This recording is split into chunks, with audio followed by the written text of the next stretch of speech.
देख ये अपनी यहाँ का बात बताओ थी, कौन चीज का अपनी यहाँ का बात बताओ जा थी। आपन ड्राइवर ऐसे पहलवा राजेंद्र यादव रहले, उनकर चचा पहलवान बल्लू हुए।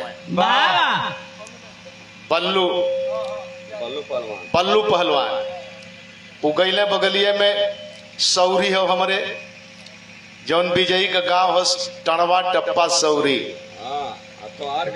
हमार गांव जादू टाड़ा रमजान अली तय पूरा खसौनी जानत हुए। गईले महाराज के बुला ले कहले कि महाराज तन से बता दा पंपी सेट का बोरिंग करावे के है, पानी कहवा है, बढ़िया पानी कहाँ मिली।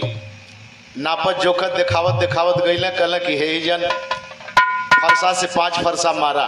कहले महाराज तनी से बढ़िया से देख लिया। कहले देख ले ली 70 फीट नीचे पानी एकदम लौकत है, न कम न बेसी।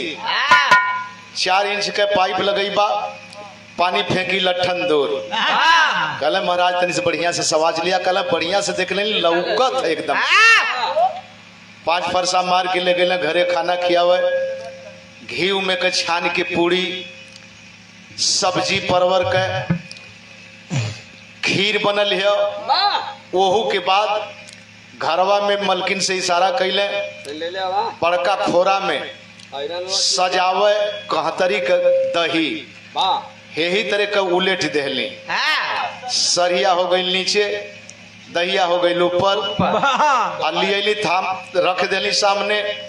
पंडित जी खानवा हाथे में लेके रोटिया पुड़िया वही दहिए को बार बार ताकत हुए। ना बर्दाश्त भैल उनके कहे के परगल कि का पहलवान अहिरे के घरे खाई छिनुई दही।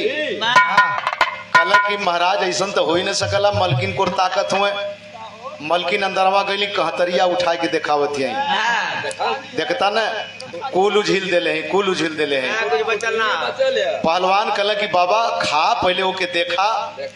लेकिन बाबा कहला कि ना ना पहलवान सरिया हम देख लेनी, सरिया कहीं छिपा के रख देली। सरियो लिया अब बर्दाश्त ना भल पहलवान बल्लू यादव के। कहला कि सही सब गावल सही बतावल। जब 2 इंच 1.5 इंच घोरा में दही के सारी ना लौकत है तो एके 70 फीट नीचे पनिया कैसे जमीनिया में लौकत। तो दिमाग के बत्ती जलावे के पड़ी, बंद ताला खोले के पड़ी। एक बिरहा गौले हैं और पूरे भारत में एक लौता कलाकार